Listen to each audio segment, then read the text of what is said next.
મળતી માહિતી અનુસાર અંકલેશ્વર ઔદ્યોગિક વસાહતના સી પમ્પિંગ સ્ટેશનથી લઈને ફાઇનલ પમ્પિંગ સ્ટેશન સુધીની પ્રદૂષિત પાણીની લાઇનમાં સર્જાયેલી ટેકનિકલ ખામીઓના કારણે સી પમ્પિંગ વિસ્તારમાં કેમિકલયુક્ત પાણીનો મોટો ભરાવો થયો હતો।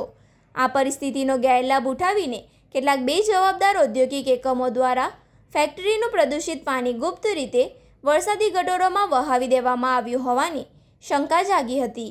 આ અંગે ફરિયાદો ઉઠતા જીપીસીબીની ટીમોએ ત્વરિત સ્થળ તપાસ કરીને વિવિધ એકમોમાંથી સેમ્પલો લીધા હતા।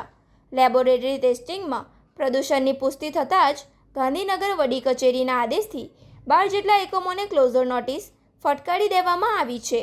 જીપીસીબીની વડી કચેરીના સૂત્રો દ્વારા મળતી માહિતી મુજબ અમારી ટીમોએ હજુ વધુ એકમોમાં તપાસ પૂર્ણ કરી છે અને હાલમાં બાકીના સેમ્પલોનું એનાલિસિસ ચાલી રહ્યું છે।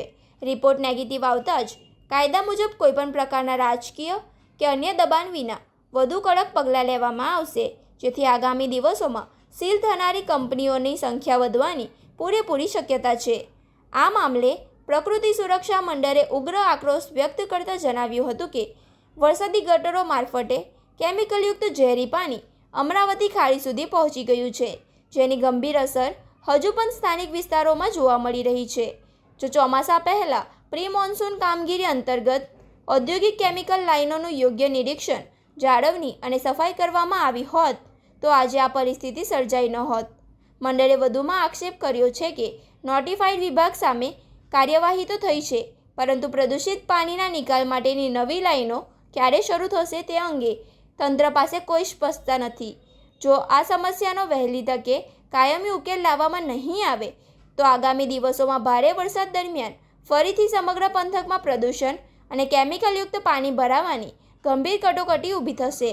પર્યાવરણ અને જન આરોગ્યના હિતમાં વરસાદી ગટરોમાં પ્રદૂષિત પાણીનો નિકાલ તાત્કાલિક બંધ કરાવી જવાબદાર તંત્ર અને એકમો સામે પારદર્શક તપાસ કરી કડક કાયદેસરની કાર્યવાહી કરવામાં આવે તેવી માંગ ઉઠી છે।